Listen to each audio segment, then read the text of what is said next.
یا اللہ نہیں کہتے. اور نعرہ رسالت میں کیا کہتے ہیں؟ اب محمد رسول اللہ بولو، یا رسول اللہ کیوں بولتے ہو؟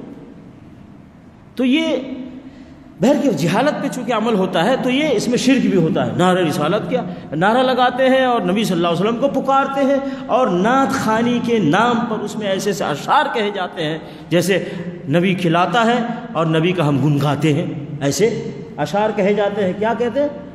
نبی کھلاتے ہیں اور نبی کا ہم گن گاتے ہیں. پھر کس نے کہا نبی کھلاتا ہے؟ نبی علیہ الصلوۃ والسلام خود کھانا کھانے کے بعد جو دعا پڑھتے اس دعا میں کیا کہتے؟ الحمدللہ الذی اطعمنی، ساری تعریف ہے اس اللہ کے جس نے مجھے کھلایا. نبی علیہ الصلوۃ والسلام فرماتے ہیں کھانا کھانے کے بعد ساری تعریف اس اللہ کے جس نے مجھے کھلایا. اور یہ کہتا ہے نعت خوان کہ نبی مجھے کھلاتے ہیں. رسول اللہ نبی کہے کہ اللہ مجھے کھلاتا ہے، اور یہ کہتا ہے کہ نبی مجھے کھلاتے ہیں.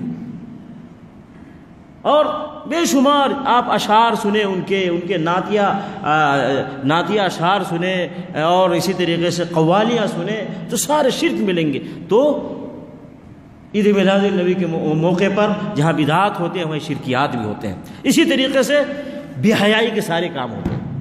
بے حیائی کے سارے کام ہوتے ہیں. نبی علیہ الصلوۃ والسلام کے نام پر تم نکلے ہو اور عورتیں بے پردہ گھوم رہی ہیں جلوس کے اندر.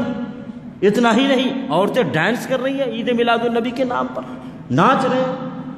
اور اسی طریقے سے نبی علیہ الصلوۃ والسلام کے عید میلاد النبی کے نام پر گانے بجانے ہو رہے ہیں.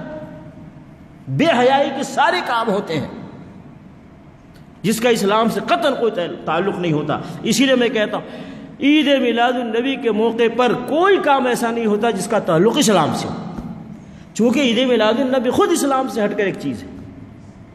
اسی طریقے سے اس میں خود رسول اللہ صلی اللہ علیہ وسلم کی گستاخی ہے. کیوں کہ کیا کہتے ہیں کہ عید میلاد النبی منانا اچھی چیز ہے. کیا ہے؟ اچھی چیز ہے. اب ان سے ہم سوال کرتے ہیں نبی علیہ الصلوۃ والسلام اتنی اچھی چیز اور بتا کر کے نہیں گئے؟ کیونکہ عید میلاد النبی منانے والے خود کہتے ہیں رسول اللہ صلی اللہ علیہ وسلم ثابت نہیں ہے لیکن اچھی چیز ہے، اچھی چیز ہے. ابھی تو میں سوال کرتا ہوں اتنی اچھی چیز رسول اللہ صلی اللہ علیہ وسلم نہیں بتا کر کے گئے. رسول اللہ صلی اللہ علیہ وسلم گستاخی کر رہے ہو یا ادب کر رہے ہو؟ تو نبی علیہ الصلوۃ والسلام کی بھی گستاخی ہے اور صحابہ کرام کی بھی عزتی ہے.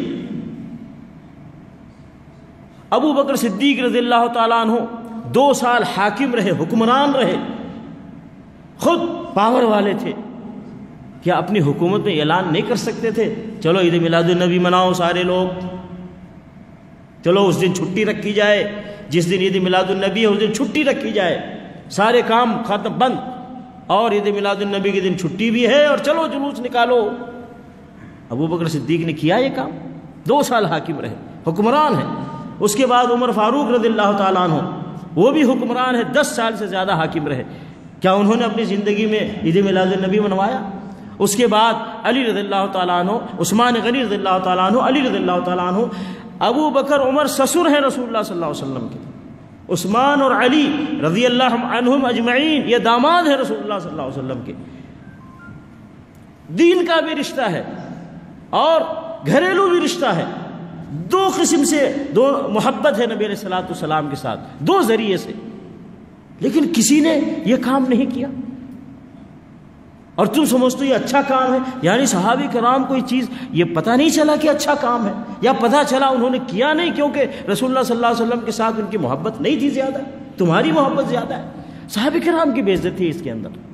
اسی طریقے سے ائمہ کرام امام حنیفہ، امام شافعی، امام مالک، امام احمد بن حنبل رحمۃ اللہ علیہم اجمعین سارے کہتے ہیں یہ 4 ائمہ کرام برحق ہیں، چاروں امام ہیں، مسلمانوں کے امام ہیں. امام حنیفہ رحمۃ اللہ علیہ امام اعظم ہیں. ٹھیک ہے، میں پوچھتا ہوں ان سے امام اعظم امام ابو حنیفہ رحمۃ اللہ علیہ نے اپنی زندگی میں کتنی مرتبہ عید میلاد النبی منایا اور اپنے شاگردوں کو تعلیم دیا؟ تو عقیدے کی باتیں سمجھائی، نماز کے مسائل سمجھائے، وضو کے مسائل سمجھائے، روزے اور حج کے مسائل سمجھائے. بتاؤ عید میلاد النبی کے مسائل بھی امام حنیفہ رحمۃ اللہ علیہ نے سمجھائے تھے؟ ہے کوئی فقہ کی کتاب میں کہیں یہ ٹاپک؟ تو نہیں، ائمہ کرام سے ثابت نہیں، لیکن اچھا عمل ہے، ابھی تو تمہیں زیادہ علم ہے یا ائمہ کرام کو زیادہ علم تھا؟ صحابہ نبی علیہ الصلوۃ والسلام کے ساتھ ائمہ کرام کو زیادہ تعلق تھا، تمہیں تعلق ہے، تو اس میں ائمہ کرام کی بھی بے عزتی ہوتی ہے۔ اسی طریقے سے جیسے میں نے کہا کہ اسلام کے خلاف سارے کام ہوتے ہیں، آپ خود دیکھ لیجئے گا، مؤذن اذان دے رہا ہوتا ہے حی علی الصلاح حی علی الفلاح، اور یہ جلوس والے جلوس میں بزی رہتے ہیں، جلوس میں بزی رہتے ہیں، نماز کی پرواہ نہیں، مسجد سے کوئی تعلق نہیں، جلوسوں میں مشغول ہیں صبح سے شام تک، اور پھر اس کے بعد نمازوں کو چھوڑ کر جا کر سو جاتے ہیں۔ بے نمازی کا تو فتویٰ ہے کافر ہے، من ترک الصلاۃ متعمدا فقد کفر، جو نے جان بوجھ کر نماز چھوڑ دے وہ کافر ہے۔ نماز چھوڑ کر تم نبی صلی اللہ علیہ وسلم سے محبت کے اظہار میں عید میلاد النبی منا رہے ہو، یہ کون سی محبت ہے؟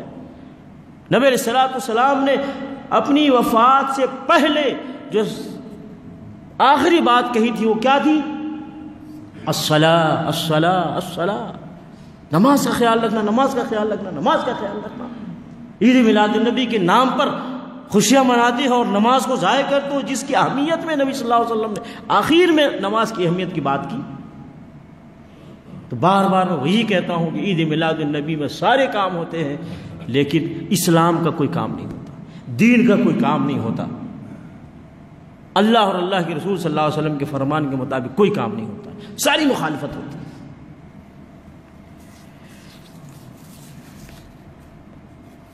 اب میں ایک بات بتاؤں،